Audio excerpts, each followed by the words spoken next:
I have never told this story publicly before, not because I was protecting anyone, because every time I thought about telling it, I was not sure people were ready to hear what it actually says about how trading destroys you, not at your worst, but at your best.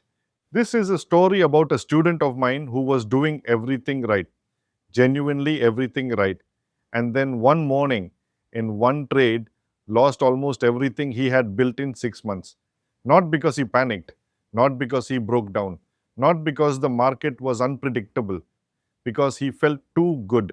And nobody had ever warned him that feeling too good in trading is just as dangerous as feeling too bad. I will call him Zaid, 24 years old, from a small city in UP. First person in his family to ever open a trading account. No financial background, no connections, no safety net, just a laptop, a serious attitude, and a hunger that I do not see in most students twice his age. When Zaid joined the program, he was the student who stayed after every session asking questions, not to impress anyone, because he genuinely needed to understand. He would go home, replay the session, come back the next day with three more questions about something he had thought about overnight. That kind of student is rare. I mean, genuinely rare. Most people want the answer. Zaid wanted to understand the question. His first 2 months were messy, expected. He was learning. But month three, something clicked. His entries became cleaner. His risk management was almost automatic. He stopped second guessing his setups. He was finally trading the system instead of his emotions. I remember thinking this guy is going to be one of the ones I talk about for years. I was right, just not for the reason I expected. Month 4. Saeed went on a run. Not a lucky run, a real run. 6 consecutive winning weeks. Every trade meeting his criteria. Every entry clean. Every exit disciplined. He was not gambling, he was executing. And the results showed it. His account had grown more in those 6 weeks than most traders see in a year. I know because he sent me updates every week. Not to show off, to share. There was something genuinely beautiful about watching someone who had started with so little finally see the market reward his discipline. But I noticed something in those messages that I did not say enough about at the time. The language was changing. Early on, Zaid would say things like, "The setup met my criteria, so I entered." By week 5, he was saying things like, "I knew this one was going to work. I felt it. I could read the market that day."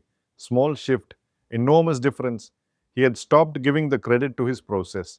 He had started giving it to himself. It was a Friday.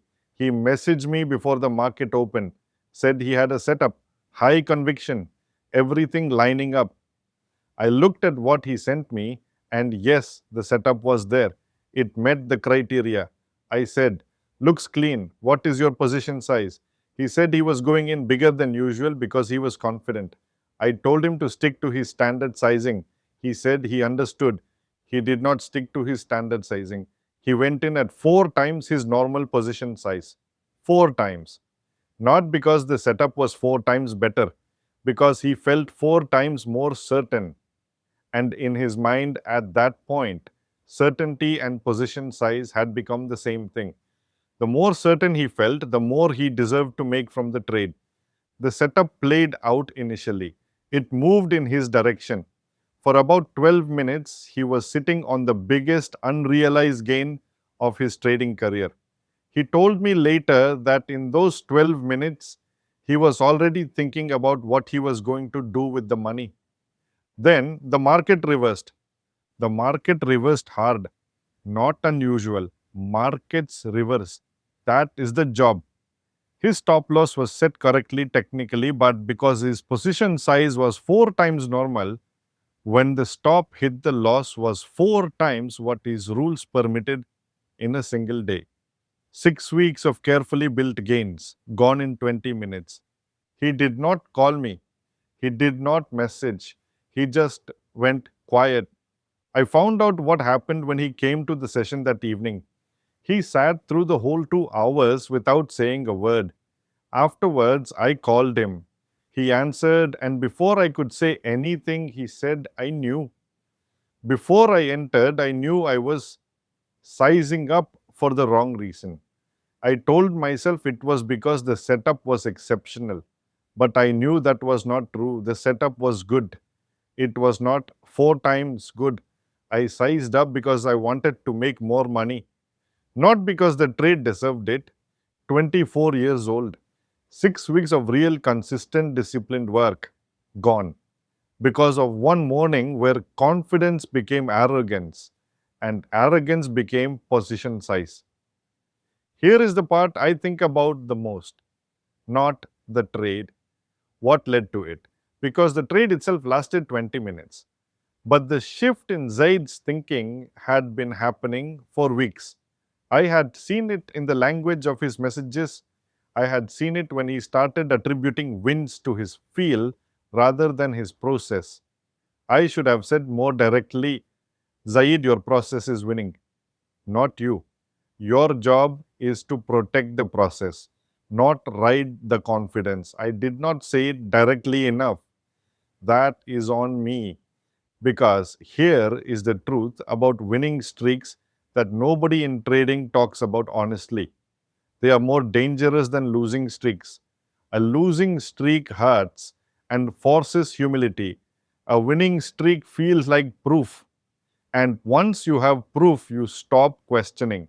And once you stop questioning, you stop following the rules that created the proof in the first place.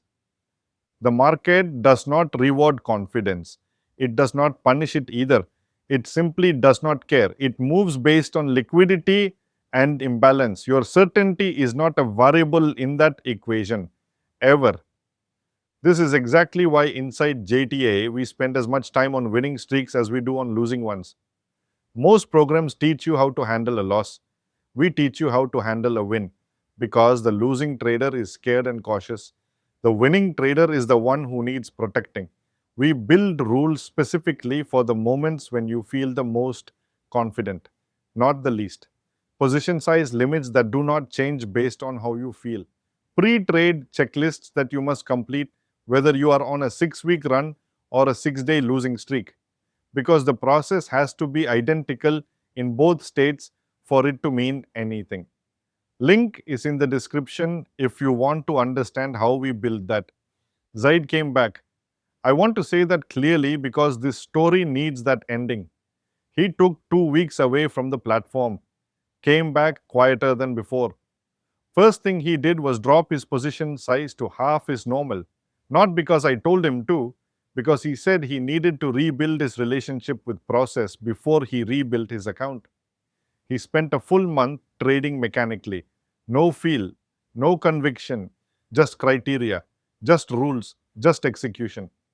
6 months later, Zaid passed his prop firm evaluation. First attempt, his evaluator's feedback said his risk management was exceptional. He forwarded me that email with one line. He said, process, not me. 3 words. That was the whole lesson. Zaid did not lose everything because he was a bad trader. He lost it because for 20 minutes on a Friday morning, he forgot that the market does not know he had 6 good weeks. The market has no memory. It has no favorites. It has no reward system for past discipline. Every trade is the first trade. Every position size should be decided by your rules, not your feelings. Every entry should be made by your checklist, not your confidence. The version of you that is winning is not a more reliable version of you. It is a more dangerous version because it feels justified in breaking the rules that created the wins in the first place. Protect your process when you are winning harder than you protect it when you are losing because the losses will humble you automatically. The wins will not. Free Discord is in the description. Come in when you are ready for real conversations, not highlight reels. Take care.